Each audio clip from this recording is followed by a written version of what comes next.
तव कथामृतं तप्तजीवनं कविभिरीडितं कल्मषापहं श्रवणमङ्गलं श्रीमदाततं भुवि गृह्णन्ति ये भूरिदा जनाः।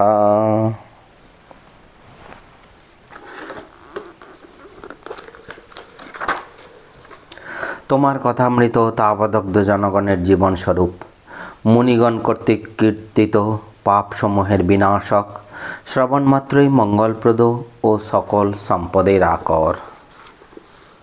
আমরা আগের দিন পড়ছিলাম ঠাকুর বিজয়কৃষ্ণ গোস্বামী এদের সঙ্গে সিঁদুরিয়াপট্টিতে ভগবানের আলোচনা করছিলেন। ঠাকুর বলছিলেন লজ্জা ঘৃণা ভয় তিন থাকতে নয়। আবার বলছিলেন পাশবদ্ধ জীব পাশমুক্ত শিব, ভগবানের প্রেম দুর্লভ জিনিস।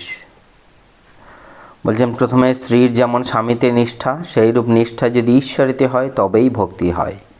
শুদ্ধা ভক্তি হওয়া বড় কঠিন। ভক্তিতে প্রাণ মন ঈশ্বরেতে লীন হয়। তারপর ভাবেতে মানুষ অবাক হয়, বায়ু স্থির হয়ে যায়, আপনি কুম্ভক হয়। যেমন বন্দুকের গুলি ছোড়বার সময় যে ব্যক্তি গুলি ছোড়ে তার বাক শূন্য হয়ে যায়। প্রেম হওয়া অনেক দূরের কথা। চৈতন্যদেবের প্রেম হয়েছিল। ঈশ্বরের প্রেম হলে বাহিরের জিনিস ভুল হয়ে যায়। নিজের দেহ যে এত প্রিয় জিনিস তাও ভুল হয়ে যায়। আমরা এখন পড়ছি 301 পৃষ্ঠা। পরমহংসদেব গান গাইতেছেন, হরি বলতে ধারা বেয়ে পড়ে, সেদিন কবে বা হবে, সেদিন কবে বা হবে। হরি বলতে ধারা বেয়ে পড়বে, সেদিন কবে বা হবে। সংসার বাসনা যাবে, সেদিন কবে বা হবে। অঙ্গে পুলক হবে, সেদিন কবে বা হবে। তারপর কথাবার্তা চলছে। ঠাকুর বলছেন যে ভাব হলে বায়ু স্থির হয়। যে অর্জুন যখন লক্ষ্য বিদ্ধ করেছিল তখন কেবল মাছের চোখের দিকে তার দৃষ্টি ছিল, আর কোনো দিকে দৃষ্টি ছিল না। এমনকি চোখ ছাড়া অন্য কোনো অঙ্গই সে দেখতে পায় নাই। বলছেন বায়ু স্থির হলে কুম্ভক হয়।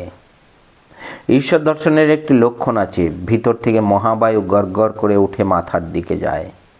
তখন যদি সমাধি হয় ভগবানের দর্শন হয়। বলছেন যারা শুধু পণ্ডিত কিন্তু যাদের ভগবানে ভক্তি নাই তাদের কথা গোলমেলে।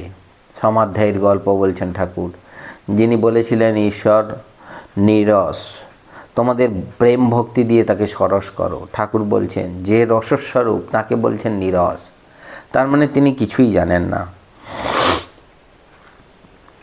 ঠাকুর উদাহরণ দিয়ে বলছেন একজন বলেছিল তার মামার বাড়িতে অনেকগুলো ঘোড়া আছে, এক গোয়াল ঘোড়া আছে। এক গোয়াল ঘোড়া তো গোয়ালে থাকে না, গোয়ালেতে গরু থাকে, তার মানে কিছুই ছিল না। এরকম বিভিন্ন রকম কথা হচ্ছে। তারপর বলছেন টাকার অহংকার করতে নাই, কারণ তাড়ে বাড়া আছে। তারপর উদাহরণ দিচ্ছেন সন্ধ্যার পর জোনাকি উঠলো, সে মনে করে আমি জগৎকে আলো দিচ্ছি। তারপর যখন তারা উঠলো তখন তারারা মনে করে আমি জগৎকে আলো দিচ্ছি। আবার যখন চাঁদ উঠলো তখন চাঁদ মনে করে আমি জগৎকে আলো দিচ্ছি। পিছনে জোনাকি তারা এরা সব পড়ে রইল। তারপরে যখন সূর্য উঠলো তখন চাঁদ কোথায় বিলীন হয়ে গেল। সেজন্য বলছেন তারে বাড়া আছে, অহংকার করতে নাই।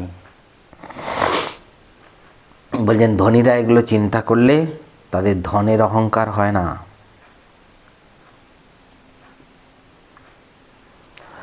আমরা আজকে পড়ব 302 পৃষ্ঠায় 5ম পরিচ্ছেদ। কেশবের বাটির সম্মুখে পশ্যতি তব পন্থানম। কেশব প্রসন্ন অমৃত উমানাথ, কেশবের মা রাখাল মাস্টার। কার্তিক কৃষ্ণা চতুর্দশী 28 নভেম্বর 1883 খ্রিস্টাব্দ বুধবার। আজ একটি ভক্ত কমল কুটিরের ফটকের পূর্বধারের ফুটপাতে পায়চারি করিতেছেন। কাহার জন্য ব্যাকুল হইয়া যেন অপেক্ষা করিতেছেন। এখানেই আছে, পরে আমরা দেখব যে ঠাকুর আসছেন আর মাস্টারমশাই সেই 2টো থেকে পায়চারি করছেন। ঠাকুর 5টার সময় ঢুকলেন, এই 3 ঘন্টা ধরে তিনি ঠাকুরের ধ্যান করেছেন পায়চারি করতে করতে। কি অবস্থা! বলছেন কমল কুটিরের উত্তরের মঙ্গলবাড়ি ব্রাহ্মভক্তেরা অনেকে বাস করেন। কমল কুটিরে কেশব থাকেন, তাহার পীড়া বাড়ি আছে। অনেকে বলিতেছেন এবার বোধহয় বাঁচিবার সম্ভাবনা নাই। শ্রীরামকৃষ্ণ কেশবকে বড় ভালোবাসেন, আজ তাহাকে দেখিতে আসিবেন। তিনি দক্ষিণেশ্বর কালীবাড়ি হইতে আসিতেছেন, তাই ভক্তটি চাহিয়া আছেন কখন আসেন।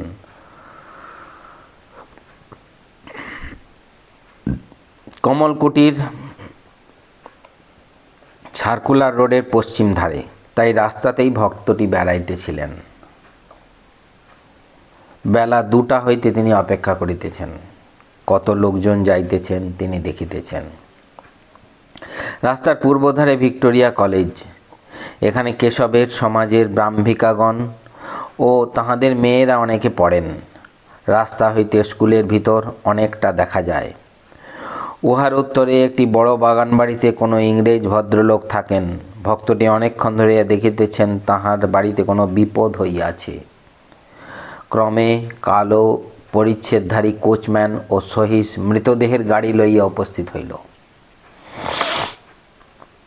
1.5-2 ঘন্টা ধরিয়া ওই সকল আয়োজন হইতেছে, আর মাস্টারমশাই বাইরে দাঁড়িয়ে দাঁড়িয়ে ঘুরছেন আর দেখছেন। এই মর্তধাম ছাড়িয়া কে চলিয়া গিয়াছে, তাই আয়োজন। এই ভক্তটি ভাবিতেছেন কোথায়, দেহত্যাগ করিয়া কোথায় যায়। উত্তর হইতে দক্ষিণ দিকে কত গাড়ি আসিতেছে, ভক্তটি একবার লক্ষ্য করিয়া দেখিতেছেন তিনি আসিতেছেন কিনা। বেলা প্রায় 5টা বাজিল। ঠাকুরের গাড়ি আসিয়া উপস্থিত, সঙ্গে লাটু আর 2-1টি ভক্ত, আর মাস্টার ও রাখাল আসিয়াছেন। কেশবের বাড়ির লোকেরা আসিয়া ঠাকুরকে সঙ্গে করিয়া উপরে লইয়া গেলেন। বৈঠকখানার দক্ষিণ দিকে বারান্দায় একখানি তক্তপোষ পাতা ছিল, তাহার উপর ঠাকুরকে বসানো হইল। ঠাকুর 5টার সময় এলেন। ঠাকুরের গাড়ি উপস্থিত হইল, সঙ্গে লাটু আর 2-1টি ভক্ত, কিন্তু মাস্টারমশাই সেই 2টো থেকে অপেক্ষা করে বসে আছেন। এখানে বলছেন আর মাস্টার ও রাখাল আসিয়াছেন। এতক্ষণ যে ভক্ত বলে নিজেকেই পরিচয় দিচ্ছিলেন, মাস্টারমশাই নিজেকে অদ্ভুতভাবে এই কথামৃতের মধ্যে এইভাবে লুকিয়েছেন। কোথাও বলেছেন মণি, কোথাও বলেছেন ভক্ত, কোথাও বলেছেন মাস্টার, এরকম বিভিন্ন নামে নিজেকে লুকিয়ে রেখেছেন। 6ষ্ঠ পরিচ্ছেদ। শ্রীরামকৃষ্ণ সমাধিস্থ, ঈশ্বরাবেশে মার সঙ্গে কথা। ঠাকুর অনেকক্ষণ বসে আছেন, কেশবকে দেখিবার জন্য অধৈর্য হইয়াছেন। কেশবের শিষ্যেরা বিনীতভাবে বলিতেছেন তিনি একটু এই বিশ্রাম করছেন, এইবার একটু পরে আসছেন। ঠাকুরের অবস্থা সেরকম, এসে বসে আছেন। কেশব বিশ্রাম করছেন বলে ঠাকুর বসে আছেন, কেশবের সঙ্গে দেখা করে যাবেন। কেশবকে কত ভালোবাসেন। ঠাকুর আসার আগে যেন কেশব ক্ষেত্র প্রস্তুত করে রেখেছিলেন যে পরমহংসদেব আসবেন আমার ব্রাহ্মভক্তদের কাছ থেকে, আমার ব্রাহ্মভক্তদিকে উদ্ধার করবেন। কারণ এই যে নরেন, রাখাল, আরও আমাদের ঠাকুরের যারা অন্তরঙ্গ শিষ্য, তাদের বেশিরভাগই তো ওই ব্রাহ্ম সমাজের ওখান থেকে এসেছেন। বেশিরভাগই বলবো না, অনেকেই।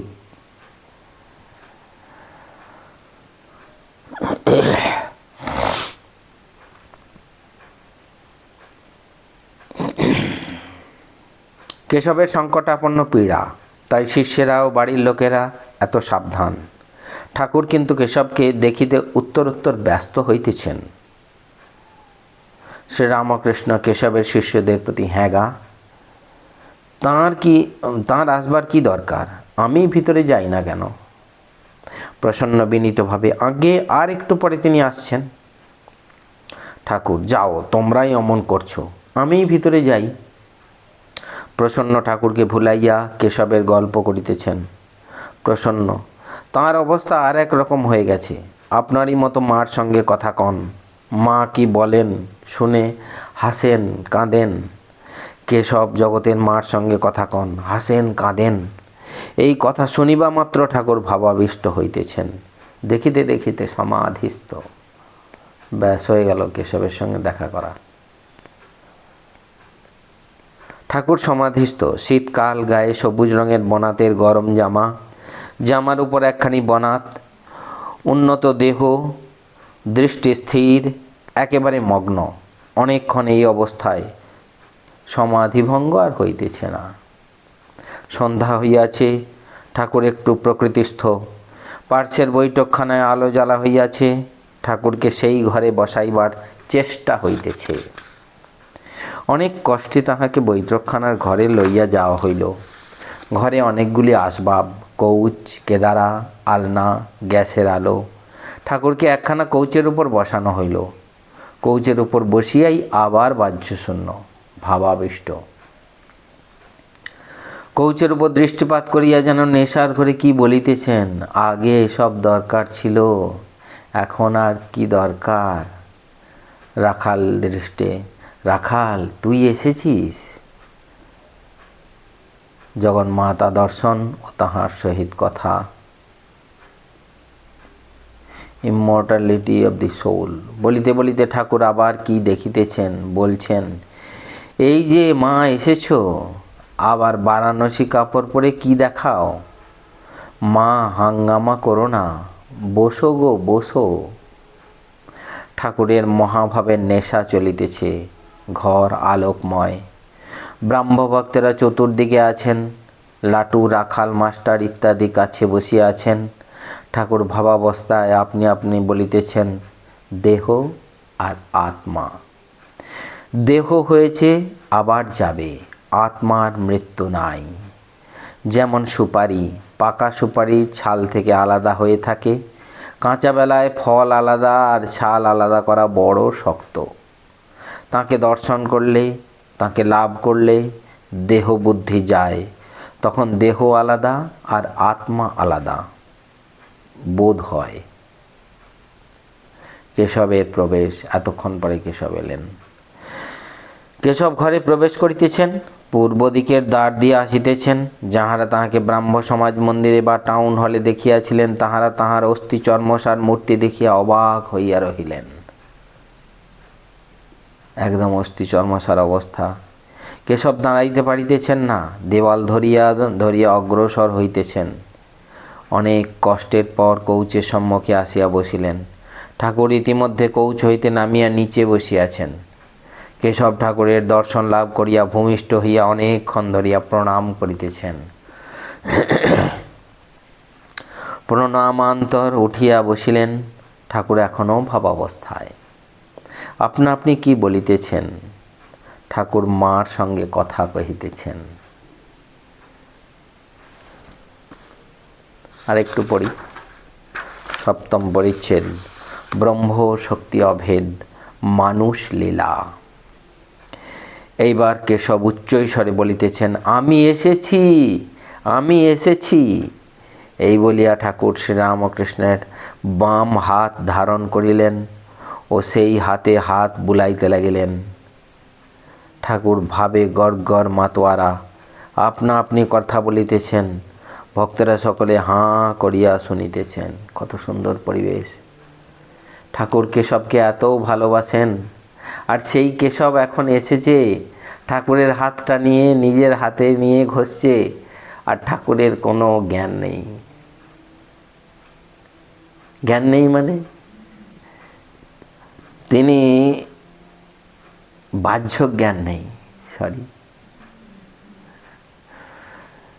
মানে তার মনটা এতই ভিতরে ঢুকে গেছে যে তিনি এতক্ষণ ধরে যাকে দেখার জন্য উতলা হচ্ছিলেন, তিনি এসে তার হাতটা ধারণ করে আছেন, আমি এসেছি করছেন, কিন্তু ঠাকুর হেই অন্তর্মুখ একেবারে ভিতরে ঢুকে গেছেন। শ্রীরামকৃষ্ণ, যতক্ষণ উপাধি ততক্ষণ নানা বোধ। যতক্ষণ কেশব প্রসন্ন অমৃত এই সব, পূর্ণ জ্ঞান হলে এক চৈতন্য বোধ হয়। আবার পূর্ণ জ্ঞানে দেখে যে সেই এক চৈতন্য এই জীব জগৎ, এই চতুর্বিংশতি তত্ত্ব হয়েছেন। তবে শক্তি বিশেষ তিনিই সব হয়েছেন বটে, কিন্তু কোনোখানে বেশি শক্তির প্রকাশ, কোনোখানে কম শক্তির প্রকাশ। বিদ্যাসাগর বলেছিল, তা ঈশ্বর কি কারুকে বেশি শক্তি, কারুকে কম শক্তি দিয়েছেন? আমি বললাম, তা যদি না হতো তাহলে একজন লোক 50 জন লোককে হারিয়ে দেয় কেমন করে? আর তোমাকেই বা আমরা দেখতে এসেছি কেন? ঠাকুর এতই ভাবাবিষ্ট যে কেশব এসেছেন, তার হাত ধরে আছেন, আমি এসেছি এসেছি করছেন, তার দিকে কোনো লক্ষ্য নেই, নিজেই বলে যাচ্ছেন এই সব কথা। ঠাকুর আরও বলে চলেছেন, তাঁর লীলা যে আধারে প্রকাশ করেন সেখানে বিশেষ শক্তি। জমিদার সব জায়গায় থাকেন, কিন্তু অমুক বৈঠকখানায় তিনি প্রায় বসেন, ভক্ত তাঁর বৈঠকখানা। ভক্তের হৃদয়ে তিনি লীলা করতে ভালোবাসেন, ভক্তের হৃদয়ে তাঁর বিশেষ শক্তি অবতীর্ণ হয়।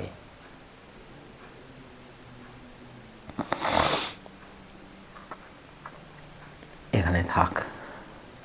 তার লক্ষণ কি? যেখানে কার্য বেশি সেখানে বিশেষ শক্তির প্রকাশ। কাল আমরা পড়ব বাকি অংশ।